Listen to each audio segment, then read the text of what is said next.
Thank you for joining us. My name is Jessie Thomas. I'm a Customer Program Marketing Manager with Perceptive Software, and I'd like to welcome you to our webinar today. We will be discussing, and we're very excited to be discussing eDiscovery. Presenting for us is Stephanie Eaton, our Global Solution Manager with Perceptive Software.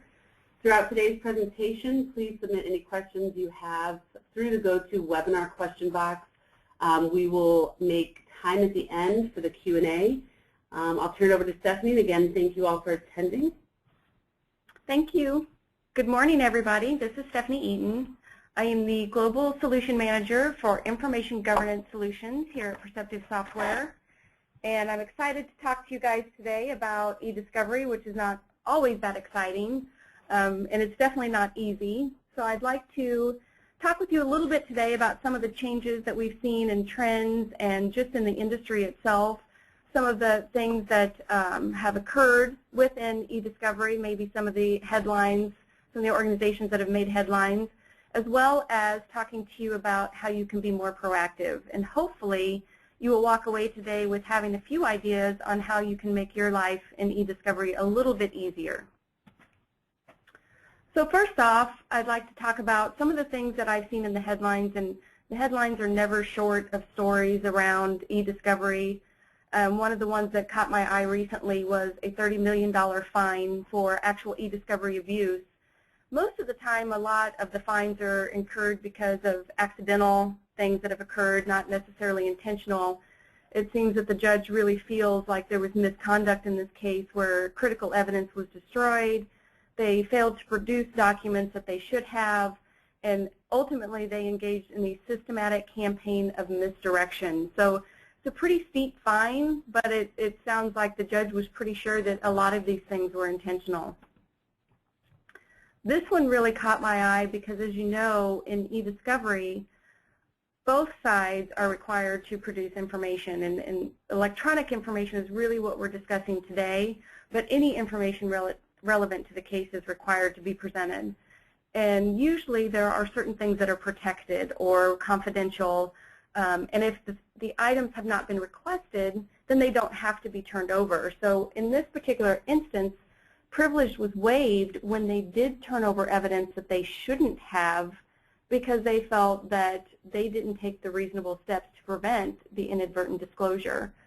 So this can be a big ouch to a case. It can actually lose a case in the event that you're turning over materials that you really didn't intend to, and it opened a whole new can of worms for you.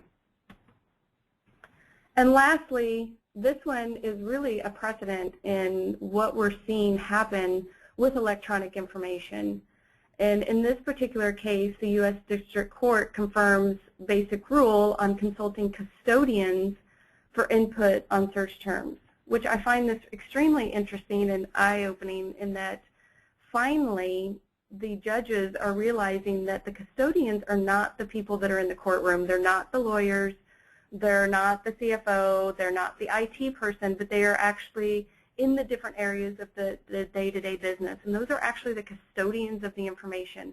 And those are the people that as we go through an eDiscovery process, we really need to be consulting with those custodians and saying, hey, this is what the suit is about. This is what this case matter is about.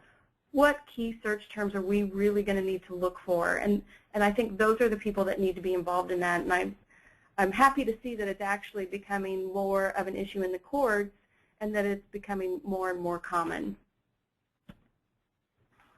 So one of the things I want to go over today, and I'm sure most of you are familiar with, is the EDRM.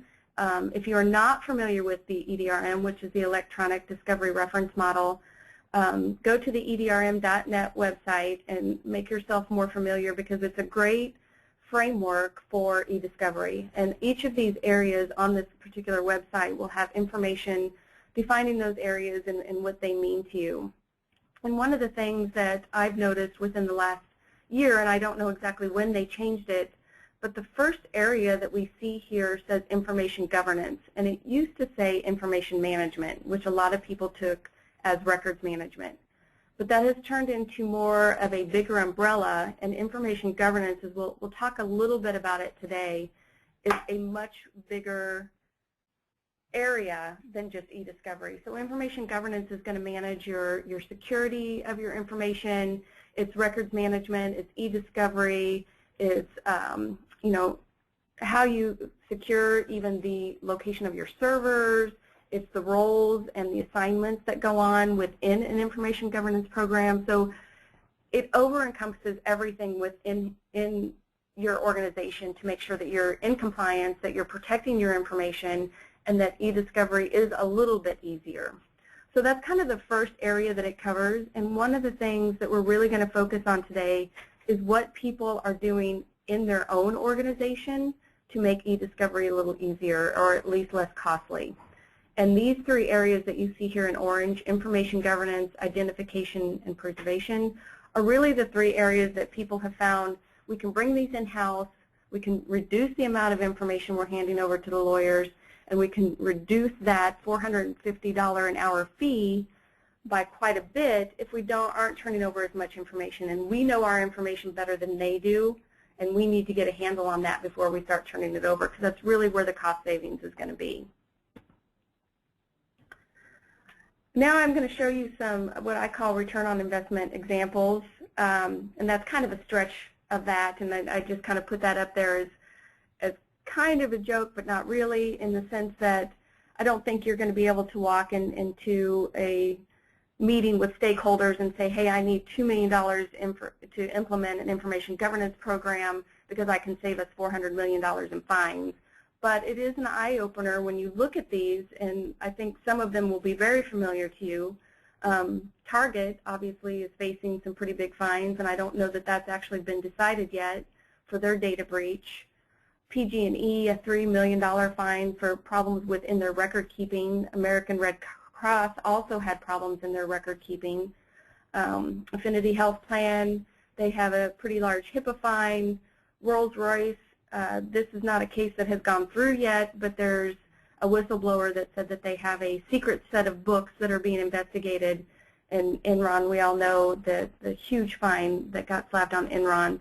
And these aren't eDiscovery fines. These are before eDiscovery. These are, you aren't even keeping your records appropriately, let alone being able to turn them over in eDiscovery. So this is something where information governance comes in handy. And if you have an information governance program in place, you're going to be able to respond to eDiscovery, but you're also going to be able to prove, if for some reason a magnifying glass is on your set of books, that you are following proper policies and procedures and regulations. And that's extremely important because it shows transparency and it shows trustworthiness within your organization, and it would eliminate a lot of these fines. So now I want to ask just a quick poll question, a couple quick poll questions. So if you wouldn't mind just taking a few seconds. And the first question I'd like to ask is, does your organization have an eDiscovery process today? And do you typically have more than 3 litigation holds in place at any given time?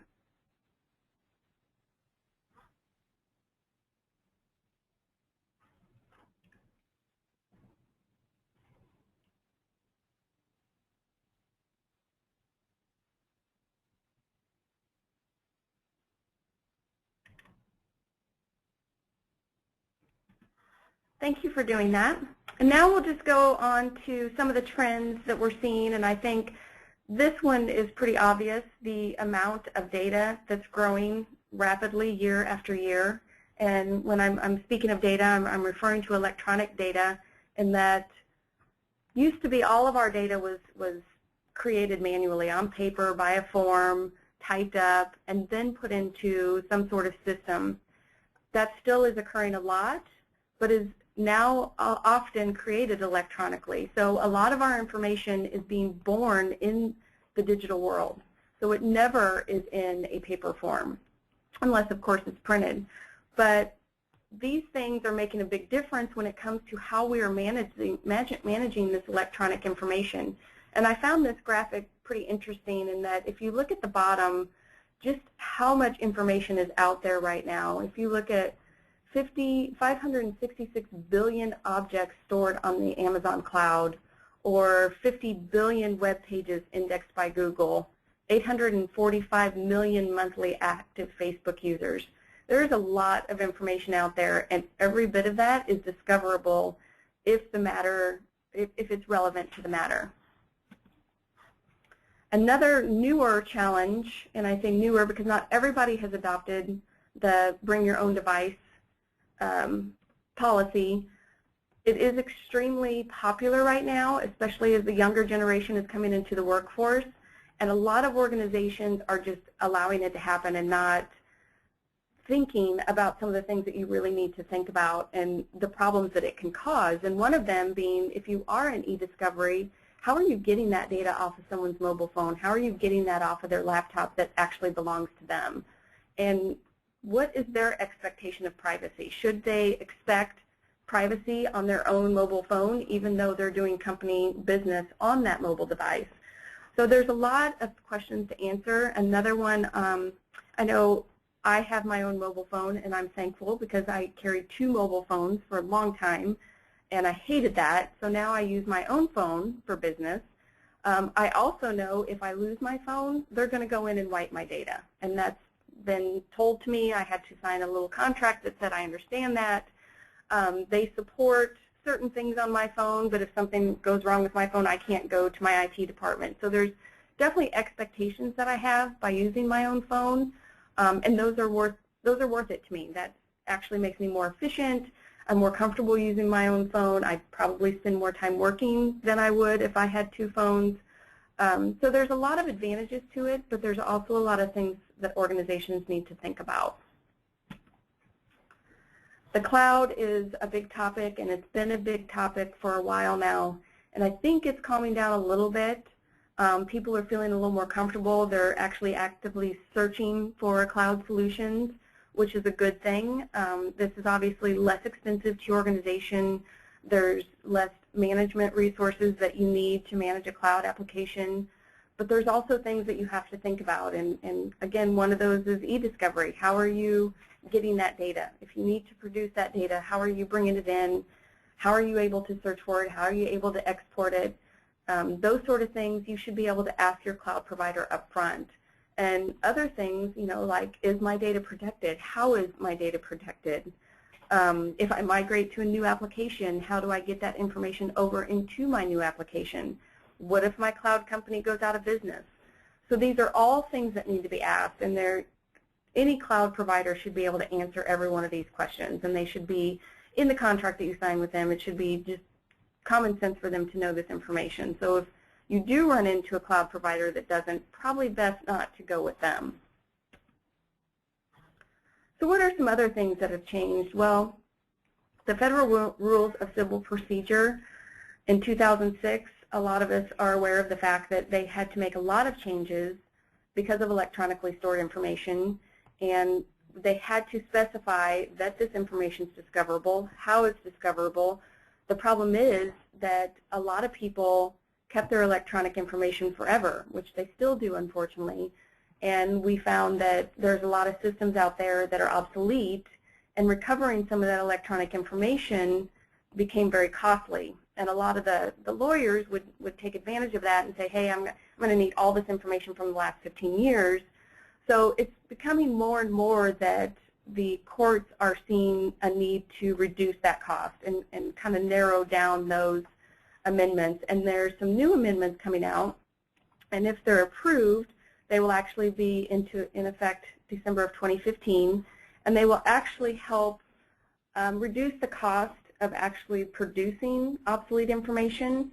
And I think it's going to help a lot in the discovery and the meet and confer areas of the eDiscovery process. So I think these are going to be big changes, and of course there'll be hiccups in them, but I think overall they'll be very helpful.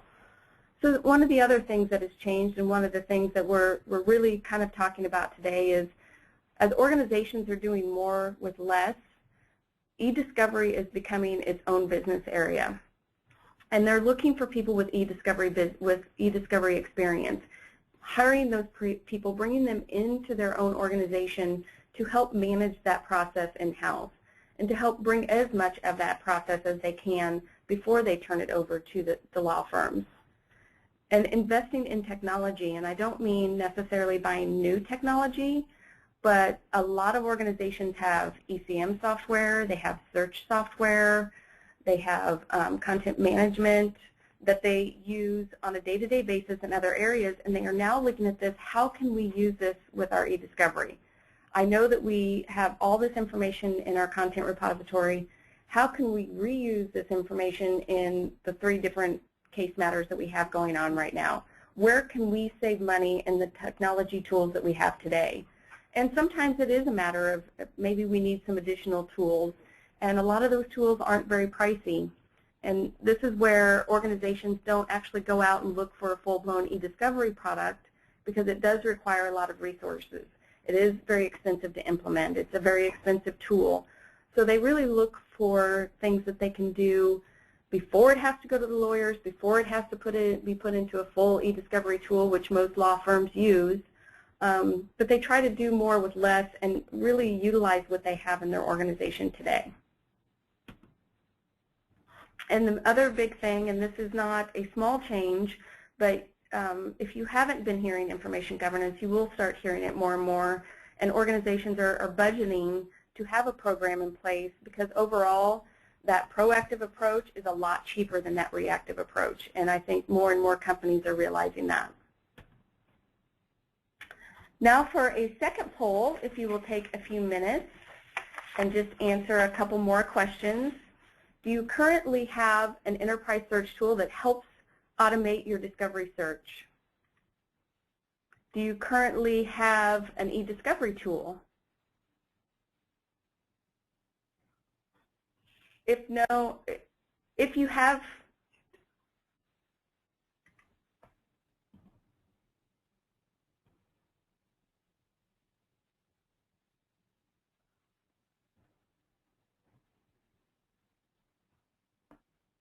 sorry, go ahead and answer the questions that are there. I think I have a wrong list of questions in front of me.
Thank you for answering those quickly for me. So now, as we've mentioned before, that organizations are bringing some of this eDiscovery process into their own business areas. If you look kind of to the right where it says preservation to collection, there was a survey done by Ari Kaplan Advisors, and I thought it was interesting in the numbers that I saw where 90% of the respondents said that preservation through collection is actually being handled in-house. And only 7% actually use a hybrid approach of in-house and outsource, where only 3% now are outsourcing the entire process. So a lot of that searching, collecting, preservation is all being done with internal resources and saving them hundreds and thousands of dollars, where the information is being reduced and the lawyers don't actually have to go through all of that information where maybe it's duplicates or protected information or irrelevant information. They're getting rid of that up front. And so when we look at how do we bring this into our own organization, one of the things you need to sit down, and obviously you're going to want to get a steering committee or talk to the stakeholders, but you're going to want to determine what part of the process can you bring in-house and which makes sense for you. And use technology. So you want to automate the processes to make it easier. If you're making it painful for your end users, it's not going to be successful. So using technology to help search and preserve that data, and assigning internal roles. So making people responsible for handling this process, and invest in tools to improve accuracy and increase efficiency. So maybe you don't have the tools today, or maybe you do, and you just need to invest a little more in licensing or bringing it into a few more department areas, and you can invest in that way. So what can you do right now? So make the decision now to do it. Don't wait until eDiscovery happens. If this is something that you're interested in looking at doing, start looking at it now. If you aren't in an eDiscovery matter right now, I'd be surprised, because I haven't talked to an organization who at least didn't have one litigation hold going on. But if you're not, you're lucky, and this should be something that you're looking at doing. Develop an internal process for your legal hold. So if you don't have a full-blown eDiscovery process, you at least have to know how to get stuff on hold.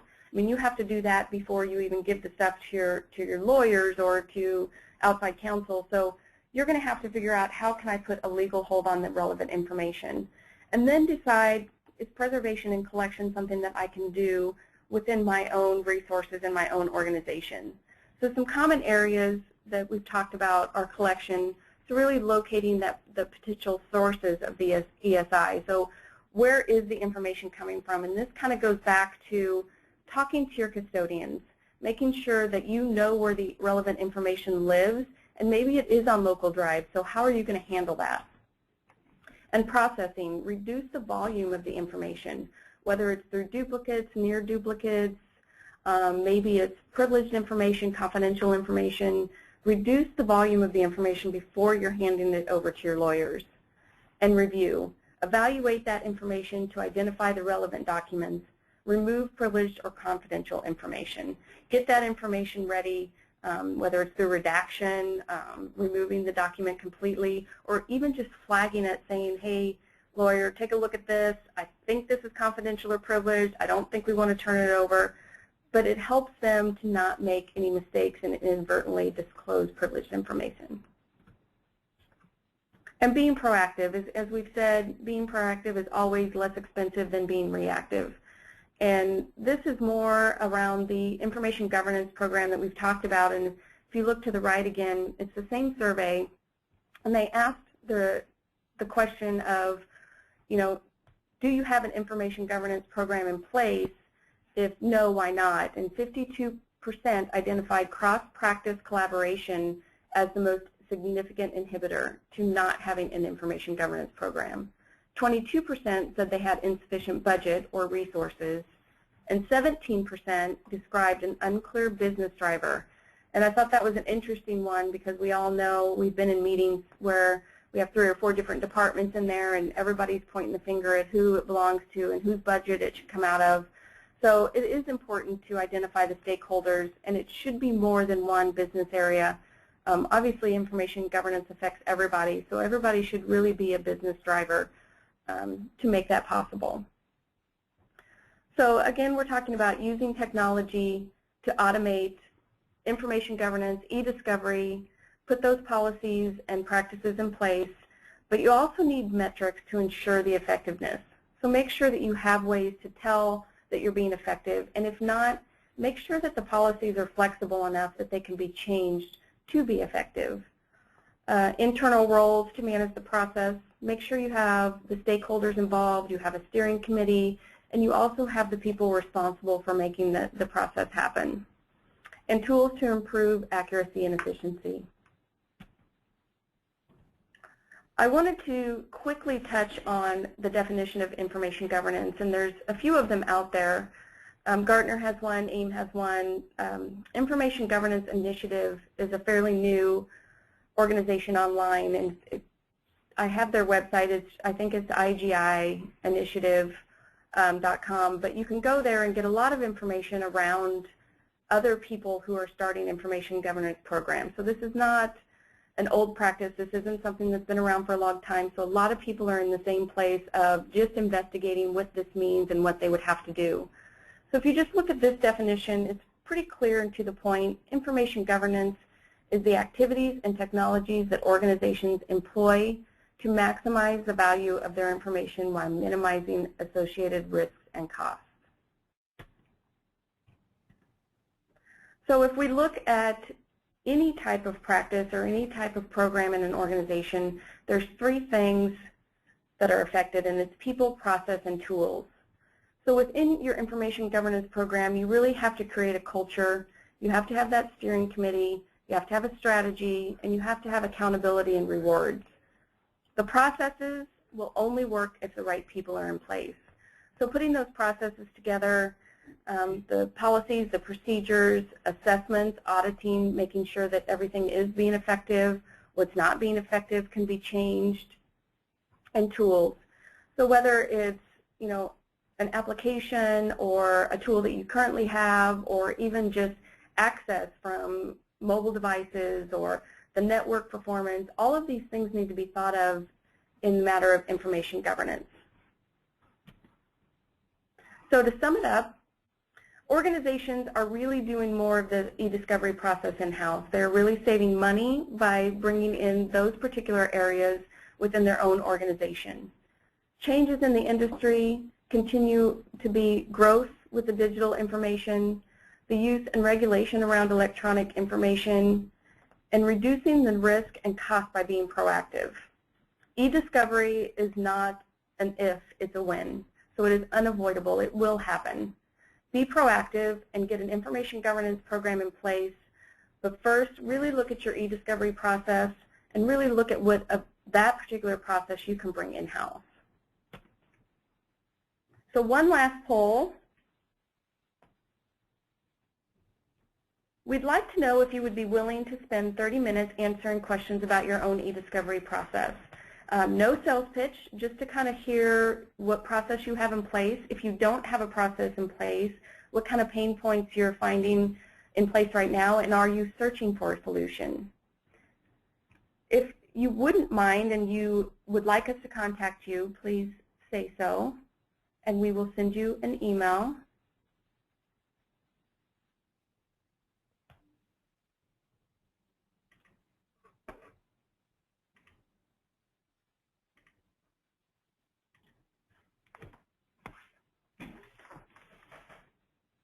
Yeah, so if we may contact you to set up a time, please say yes now. I promise I won't try to sell you anything today.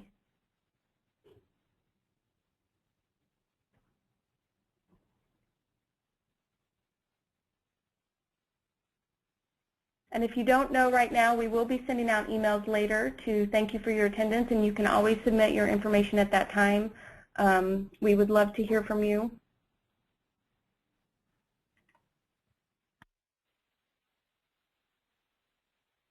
Go ahead and do that. And finally, it's a big day here in Kansas City for us, so I just wanted to see how many of you want to see the Royals sweep the Giants. I know most of us here do.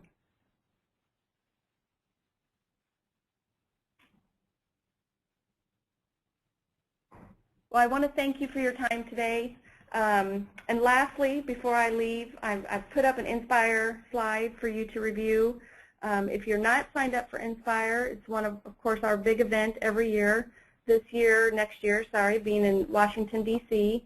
A lot of good information will be disclosed, and we'll be talking about information governance and eDiscovery there as well as many of our other products and new solutions and new features coming out.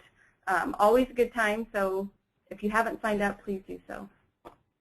We have a handful of questions. Okay. Do you want to answer maybe one of them where you are running short on time? Sure. Take one of them. So the question that came in, I think it goes back to your slide about being proactive and the tools to improve accuracy and increase efficiency. They've asked what kind of metrics would you suggest and examples? So I don't know if I have a particular example, but definitely the metrics that I would look at is how much time it's taking to find the information. So I know a lot of organization will cast a wide net to find all of that eDiscovery information. How easy is that for you to do? Do you have 20 different repositories that you have to go to? Do you have to do that manually? If you're doing it manually, how much time is that taking? How can you automate that? If you had an enterprise search tool that could reach out to 15 of those 20 repositories and make that in one full swoop, that's going to be a metric that's going to show you we reduced our time by literally days. So things like that, because most people don't have a really solid process today, there's a lot of initial metrics that are going to be easy to set up and show you where things are working and where things aren't. And maybe, maybe you find one of your big pain points is people have a lot of information on their local drives. Then there's things that you need to look at. Do we need to put policies in place to avoid that, or what can we do to better handle that?